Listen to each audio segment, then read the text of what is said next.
And Tracy is he's sort of stabilised out. He's running mid-23 second laps, which is a good bit slower than he was going a little bit earlier. And he's not able to make a move on that Archero Wells car at all, is he, Ben? No, it's surprised to see that Tracy can't do it. Greg Moore's had a great run this time, though, and now he's got the chance to get alongside. Now watch Tracy, he'll try and go around the outside, but no, he doesn't really in the end. He just settles in behind Greg Moore and lets Greg Moore go through. Didn't seem to fight that one as much as you may have considered, but for the moment, Greg Moore now takes over the lead. The two Canadians up front here at the moment. Moore leads. He's got Papis between himself and Tracy, who seems to be losing a little bit of pace, but don't forget, fuel strategy will come into this race to a certain extent.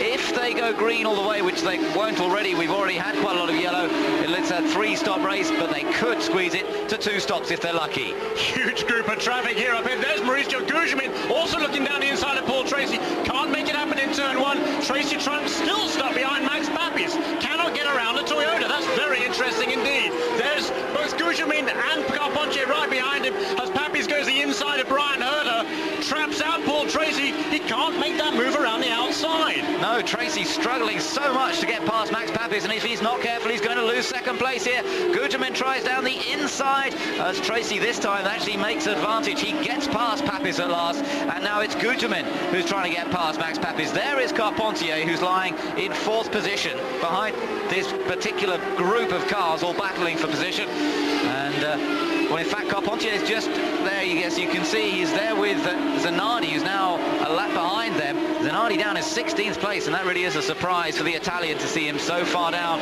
Cannot seem to get that car to work to his liking. But Tracy there in 2nd position, struggling to maintain the pace of Greg Moore. But you wonder a little bit if they're not just watching the fuel as well, even at this early stage of the race. 3rd place for Gugelmin, 4th place for Carpentier, and then 5th position is Raul Boesel, 6th for Jimmy Vasser, 7th for Michael Andretti. Yeah, Michael Andretti is really moving up well. There is a battle down. There is Michael Andretti trying to make a move on Jimmy Vasser. That is the battle for 6th place. Andretti has been moving up very steadily. He started 14th. He was where was he on the first lap? He was actually 10th on the first lap, and here he is trying to make 6th from Jimmy Vasser as he going into turn 3. Can't make it happen this time, but he's going to be trying to make a move too. There they are, right ahead of those two, of course. Raul Boesel in 5th position. That's right, so we've got the 3 cars battling for 5th place on board with Michael Andretti once again in 7th. There's Jimmy Vassar's Target car right ahead of him.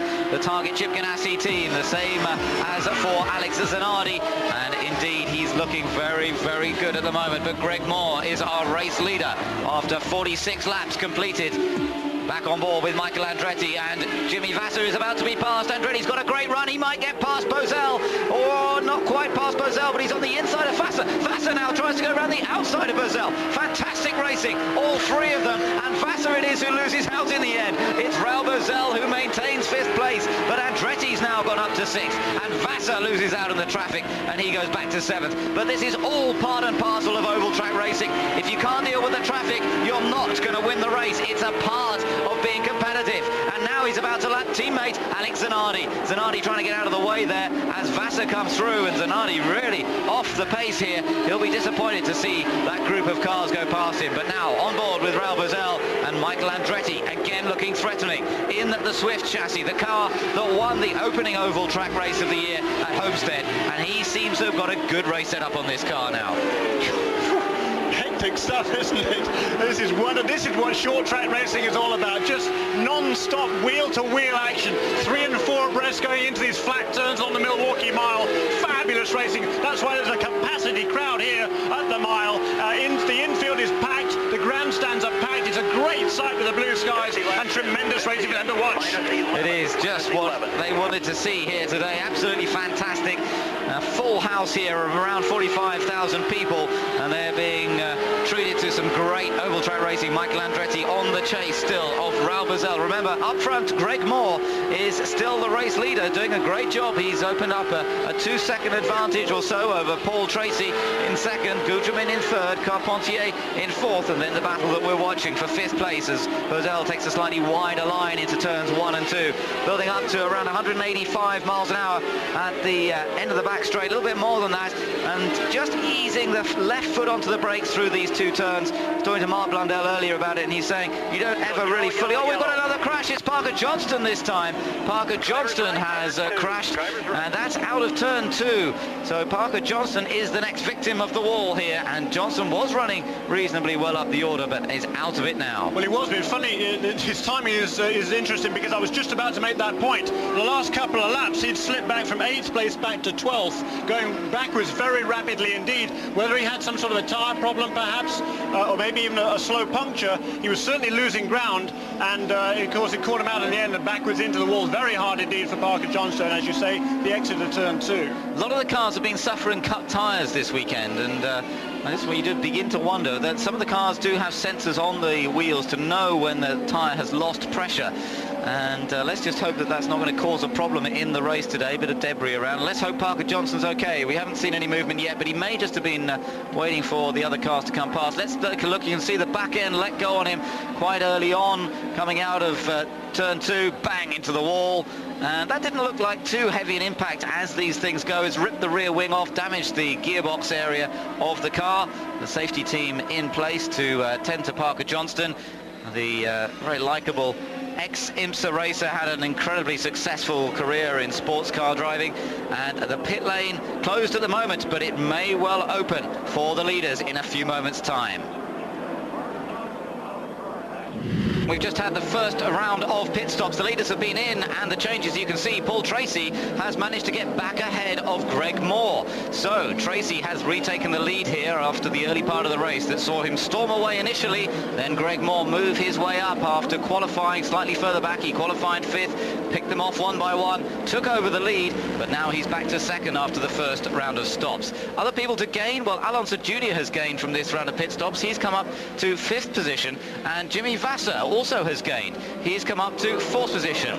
Up on the top of the grandstand is Rick Mears, wearing the cap and the headset, and Rick Mears keeping an eye out, of course, for the Penske team. Rick Mears won his first ever IndyCar race here today. Jeremy, there's a bit more history made today, though, wasn't there? Yeah, 1978 was that first win for Rick Mears, and as you say, this morning his own son, Clint Mears, wins his first Indy Lights race, his first professional race win. That's Clint Mears in the family-run team run by Rick and his brother Roger, both IndyCar racers, of course, in their own right, and extremely successful. So great day for Mears so far. Here is a restart. Paul Tracy leading the field once again.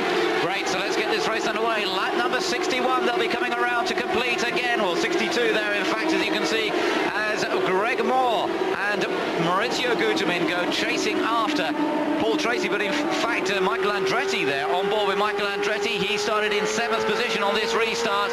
He now tries to get past Patrick Carpentier. Carpentier making a move on Al Unser Jr. Unser Jr. on the outside as they come out of turn 4. Unser Jr. not quite able to hold off Carpentier unless he can do it down into turn 1. Carpentier still trying to make this move stick on Al Unser Jr. Jr. still keeping around the outside of him through turns 1 and 2, and right behind them we've got Michael Andretti looking to pick up the pieces or the advantage should anything happen ahead. Unser now trying to squeeze in ahead of Carpentier. These guys have been running side by side now for nearly 2 miles, and Unser still trying to fend off the young Canadian. Ali Mac's car of Carpentier on the inside, and Jeremy, what about this? What a race! This is nearly 3 miles. This is absolutely fabulous stuff. But Carpentier's still on the inside. It's a shorter way around, but he can't carry quite the momentum into the corners from that inside line. Here he is, turn 3 and 4, and so still sticking it out on the outside. Fabulous stuff. Really good, and don't forget Patrick Carpentier in his first season of this type of racing. He has raced in the Atlantic Championship on this track before, but he's been fending off Al Unser Jr. and finally he gets ahead, and now we should see him take the advantage. But what great clean racing between these two. That's what oval track racing is all about, and even Al Unser Jr. in the end had to say, well, you've got it, Patrick, and the Canadian went ahead. So Carpentier now up to 5th position. Michael Andretti still behind Al Unser Jr. in the battle for 6th place, as Paul Tracy on this restart has really opened up quite a sizable advantage over Greg Moore. Quite a surprise to see that, and he really has stretched away up front at the moment, as Carpentier is now putting Jimmy Vasser under pressure. You ride on board with Jimmy Vasser. He is in 4th position, Vasser, but Patrick Carpentier is the one to watch. If he could battle like that with Al Unser Jr., he's been on the pace here all weekend, and 2nd place finish, of course, last weekend at Gateway. He is definitely the guy to watch at the moment. course, we saw it in the early laps. We saw also Paul Tracy pull away, and then Greg Moore and the other guys, Gugelmin, were able to close in on him. So we'll be able to see whether that happens again now. His last lap for Paul Tracy, 22.8. A couple of laps ago, he did a 22.1. So the gap already has come down from 2.1 seconds to a little bit under 2 seconds. Pretty much stabilised. But I think we've got some interesting stuff to go this afternoon. First of all, you okay? We've got Parker Johnson in the pits. What happened? Well, the last few races, we've had a debilitating understeer during the race that we thought was going to go neutral to loose, and it kept us from going to the front. So this weekend we said, that's it. We're going to have this thing neutral and have a fast race car. Well, it went from neutral to loose to what we call wicked loose in a very short amount of time. And I hit a bump coming out of turn 2, being very careful, and just lost it. Thanks, Parker. Sure. I was going to see Parker Johnson's okay. We've had 2 cars out of this race already, remember. 2 yellow flag periods. Michel Jourdain was the first one to crash on the 3rd lap. Parker Johnson on lap 53. And now both of those drivers are okay, so that's the main thing. Watching this incredible battle going on up ahead of Patrick Carpentier. Jimmy Vasser we're riding with once again, and he's got to get past Adrian Fernandez in the Tecate car there on the inside now. Fernandez being lapped again by these guys, but watch out for Unser. Al Unser's joined in the battle once again, and he's now looking to get back past Patrick Carpentier. And don't forget that Michael Andretti's not that far behind this little group as well in the black car, so he's looking to pick up some pieces here. Carpentier just about managing to fend off Al Unser Jr. as he still chases after Jimmy Vasser, but what a tremendous battle that is going on. Behind them, Bozell is next up in 8th, Moreno 9th, De Ferran is 10th, then Mark Blundell in 11th place. Mark actually gained a bit on that first round of pit stops, but Dario Franchitti lost out on the first round. He actually dropped down to 14th position as a result of that first pit stop. So the 2 Brits with alternative fortunes there, and Blundell 11th, Franchitti in 14th place. Rahals down there as well, he's down in 13th place, and that car not running as well here, certainly, as it did at the Rio race just a few weeks ago. No. And so much movement, it's hard to know where to look next.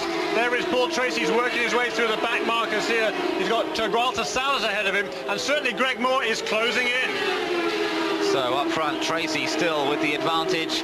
Just as you say, just under a second there between the 2 Canadians. Back on board with Michael Andretti once again, and Andretti still in 7th position up amongst some of the slower cars as well, as he fights his way up through the field. Gugelmin has got a very clear run himself at the moment, but Andretti really getting quite close to the back of Al Unser Jr.'s car. That was Jr.'s car you could see ahead of you there. So Michael Andretti now beginning to put more and more pressure. And this 4-way battle here, going on for 4th position as it is absolutely tremendous at the moment. And Vasser's just controlling it, but with Carpentier, Unser and Andretti all breathing down his neck. There's the race leader though, Paul Tracy, and again you can see how much closer Greg Moore is, right up behind the race leader once again as we get into this second stint, as the Goodyear tyres on Paul Tracy's car get a little bit more worn, and perhaps the tyres on Greg Moore's car beginning to come in a little bit more. Firestones on Greg Moore's car, and in fact that's almost the reverse of what we've seen this year so far. Usually it's been the Firestones that have been dropping in performance through a stint, but look at this, there's no drop off in performance of Greg Moore. He's having another look at the inside as he tries to get past Tracy, and Tracy forced to get round the outside of Gualter Salas just to give him a bit of breathing space. Yeah, there's no respite on this racetrack. There is, going past Brian Herter, there is Paul Tracy.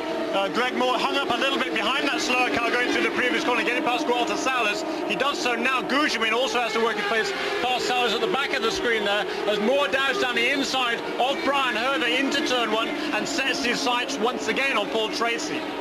So the 2 Canadians again dominating this race so far. Maurizio Gugelmin is about 1.5 seconds back from the leader, but he's got a very comfortable run if he just picks his way through the traffic safely, because the gap back to Jimmy Vasser in 4th place is really quite a large gap, and Vasser of course still holding off the attentions of Carpentier, Unser and Andretti. There is Maurizio Gugelmin, and well, he's qualified so well all the way through the season this year, but variable results. Had a pretty good run. He had a 6th place finish in the last race at Gateway, and he's had some good races, but a little bit of bad luck on a few occasions where he's dropped out. Remember that Surfers Paradise race where he dropped out of a possible 2nd position. And I wonder if Gugelmin's going to hold it all together today and get on the podium once again. And of course he's still looking for his first win in the championship. That really would be quite something. Took his first pole a couple of weeks ago in Rio, but at the moment he's not as fast as the two Canadians, and Greg Moore again beginning to close up towards the back of Paul Tracy. Now then, as they come up to more traffic once again, this time perhaps can Greg Moore take advantage of the traffic rather than lose out.